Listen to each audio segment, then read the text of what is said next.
I'm Dylan, Western Bikeworks. Visit us at westernbikeworks.com or at our store at Northwest 17th and Lovejoy in downtown Portland. Today, we're going to step away from the product reviews and do a little hands-on. So you've got those new tires in the mail from Western Bikeworks. You got to swap them out, pull the old ones out, and put the new one back on. So that's what we're going to do today.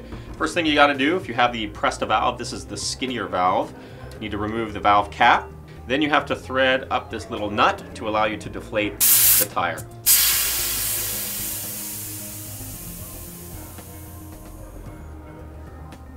Gonna get this nut out of the way.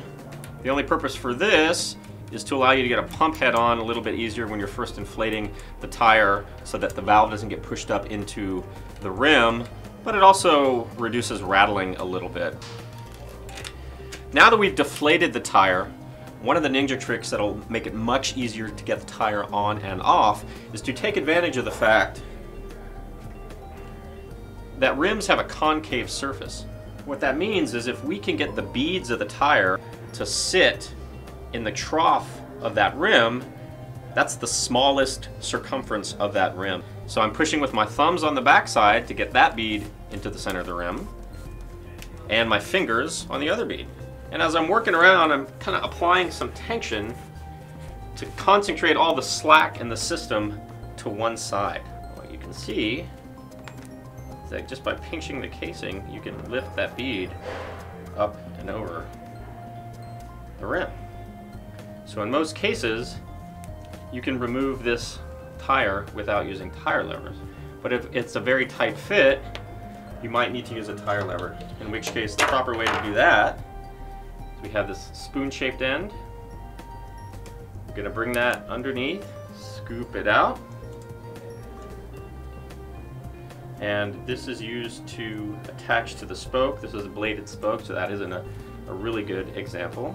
If you need to use multiple tire levers, it makes sense to put both in at the same time and then lever them down together, because if you just put one in, it puts too much tension on the bead. Once we've done that, resist the temptation to sweep the tire lever through. That can damage the tire. So you just pinch the casing,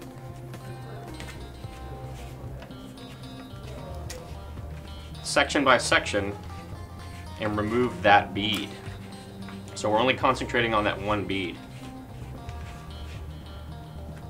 Remove the tube, and then you can typically just lift it up and over one little section, and it'll come off. So now we get our new tire. Align the label on the tire with the valve hole, as it looks pretty pro. But the other reason we do that is it also makes it easier for us to find debris that may have caused a flat. So if you're riding, get a puncture, you remove the tube, and you know that the puncture relative to the valve is, say, 90 degrees. You know that on the tube, there are only two places that that foreign object can be, so it allows you to really quickly locate the foreign object. So I'm going to locate the valve in line with the label. Now I'm just going to install one bead.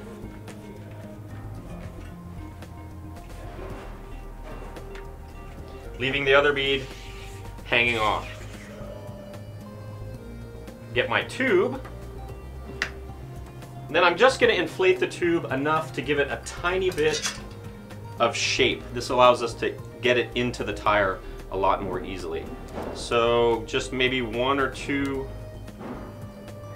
pumps, just to give it a little bit of shape. If you've inflated to the point where it looks like you could go tubing down the Columbia River, you probably put too much air in there. So now we reinstall the tube. So the valve goes in first.